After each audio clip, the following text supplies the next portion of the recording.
Merry Christmas, everyone. Tonight, we're going to read a favorite, How the Grinch Stole Christmas by Dr. Seuss. Every Who down in Whoville liked Christmas a lot.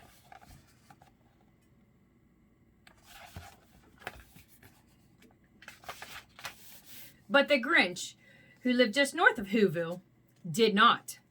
The Grinch hated Christmas, the whole Christmas season. Now, please don't ask why. No one quite knows the reason. It could be in his head wasn't screwed on just right. It could be, perhaps, that his shoes were too tight. But I think that most likely the reason of all may have been that his heart was 2 sizes too small.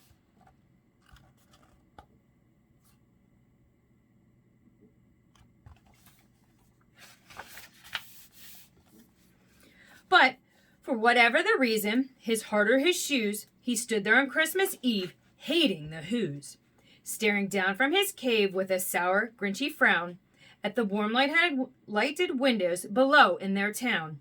For he knew every Who down in Whoville beneath was busy now hanging a mistletoe wreath. And they're hanging their stockings, he snarled with a sneer. Tomorrow is Christmas, it's practically here. Then he growled with his Grinch fingers nervously drumming. I must find some way to stop Christmas from coming. For tomorrow, he knew,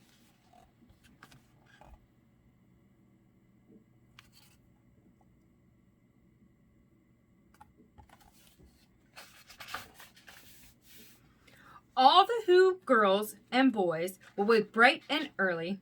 They'd rush for their toys, and then, oh, the noise. Oh, the noise, noise, noise.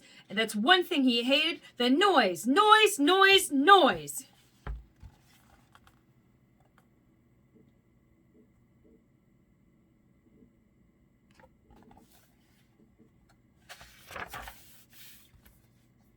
Then the Whos, young and old, would sit down to a feast, and they'd feast, and they'd feast. And they'd feast, feast, feast, feast. And they would feast on Who pudding and rare Who roar beast, which was something the Grinch couldn't stand in the least.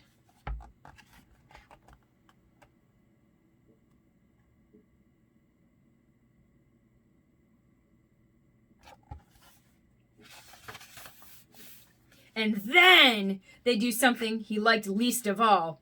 Every Who down in Whoville, the tall and the small, would stand close together with Christmas bells ringing. They'd stand hand in hand, and the Whos would start singing.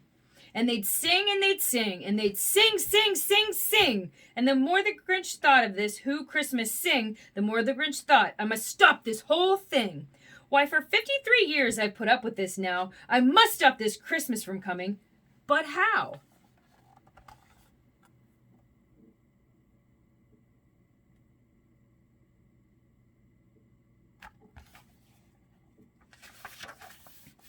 Then he got an idea, an awful idea. The Grinch got a wonderful, awful idea.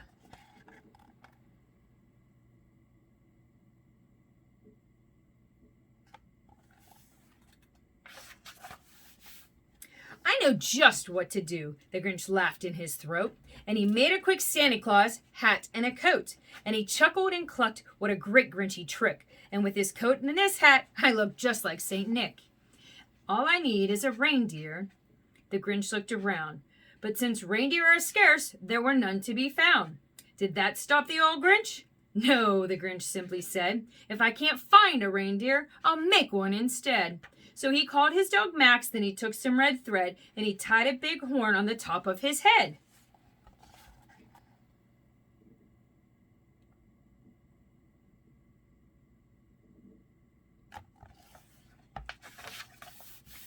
Then he loaded some bags and some old empty sacks on a ramshackle sleigh, and he hitched it up to old Max. Then the Grinch said, "Giddy up," and the sleigh started down toward the homes where the Whos lay a snooze in their town.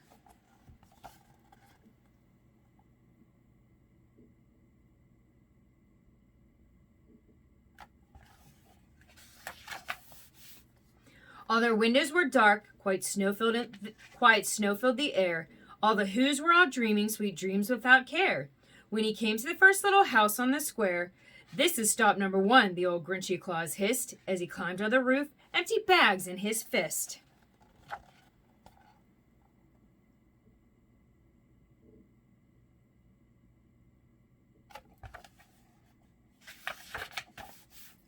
Then he slid down the chimney, a rather tight pinch, but if Santa could do it, then so could the Grinch. He got stuck only once, for a moment or two, then he stuck his head out of the fireplace, flew. Where the little Who stockings all hung in a row, these stockings, he grinned, are the first things to go.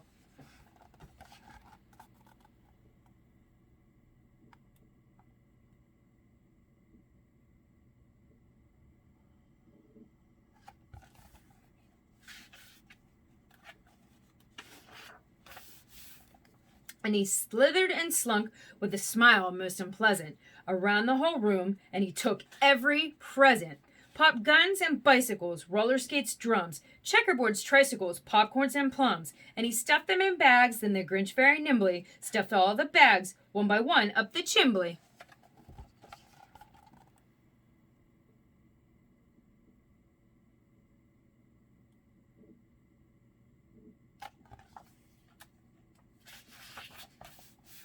Then he slunk into the icebox. He took the Who's feast. He took the Who pudding. He took the roast beast. He cleaned out the icebox as quickly as a flash. Why, that Grinch even took their last can of Who hash.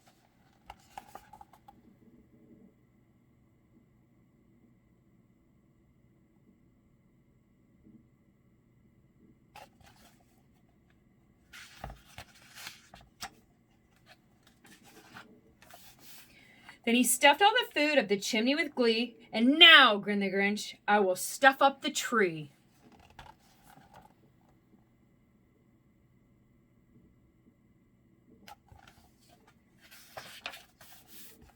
And the Grinch grabbed the tree and he started to shove when he heard a small sound like the coo of a dove. He turned around fast and he saw a small Who.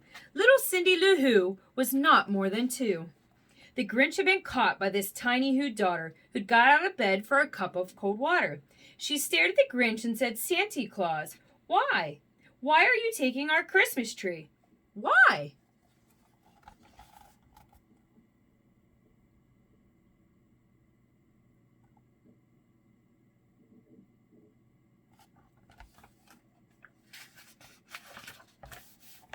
But you know, that old Grinch was so smart and slick, he thought up a lie, he thought it up quick.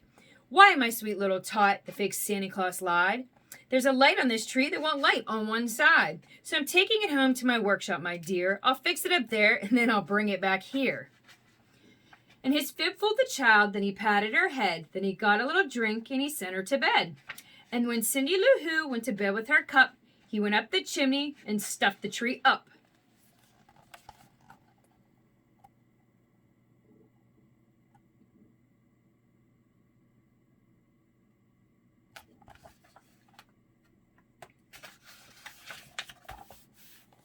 Then the last thing he took was the log for their fire. Then he went up the chimney himself, the old liar.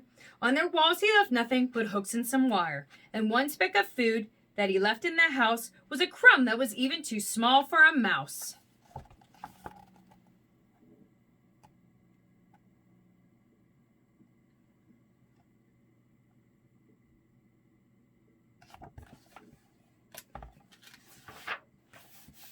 Then he did the same thing to the other Who's houses, leaving crumbs too small for other Who's mouses.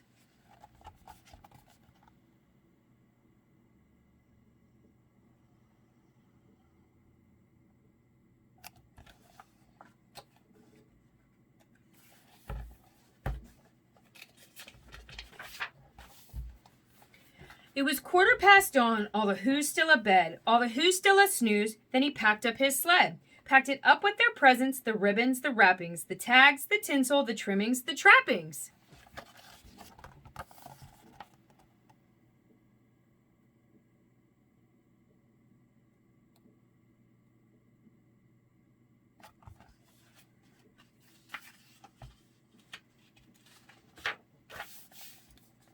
"3,000 feet up the side of Mount Crumpet, he rode with his load to the tiptoe to dump it.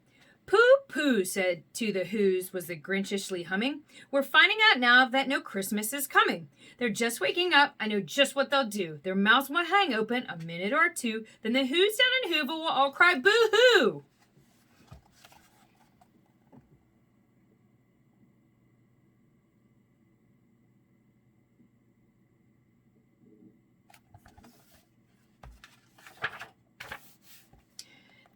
a noise," grinned the Grinch, "that I simply must hear." So he paused, and the Grinch put his hand to his ear. And he did hear a sound rising over the snow. It started in low, then it started to grow.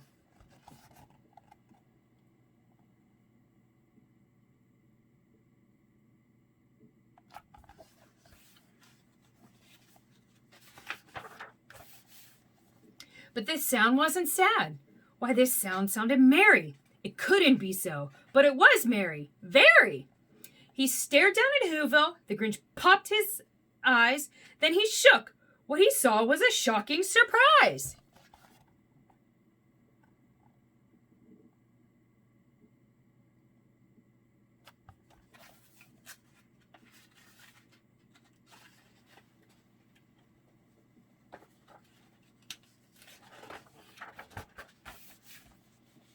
Every Who down in Whoville, the tall and the small, was singing without any presents at all.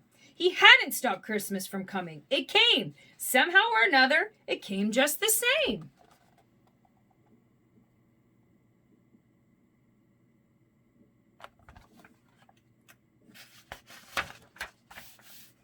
And the Grinch, with his Grinch feet ice cold in the snow, stood puzzling and puzzling.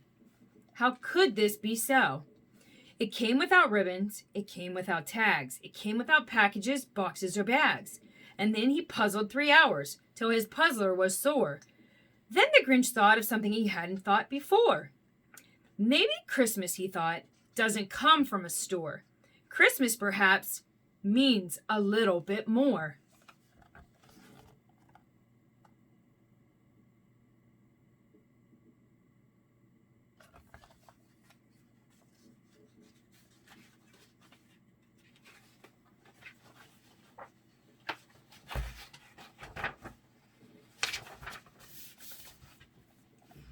And what happened then? Well, in Whoville they say that the Grinch's small heart grew 3 sizes that day. And the minute his heart didn't feel quite so tight, he whizzed with his load through the bright morning light. And he brought back the toys and the food for the feast, and he...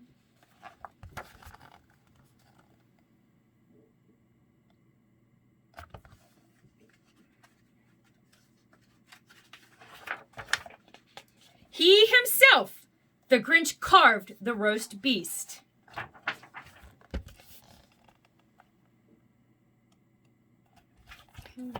The end. Merry Christmas.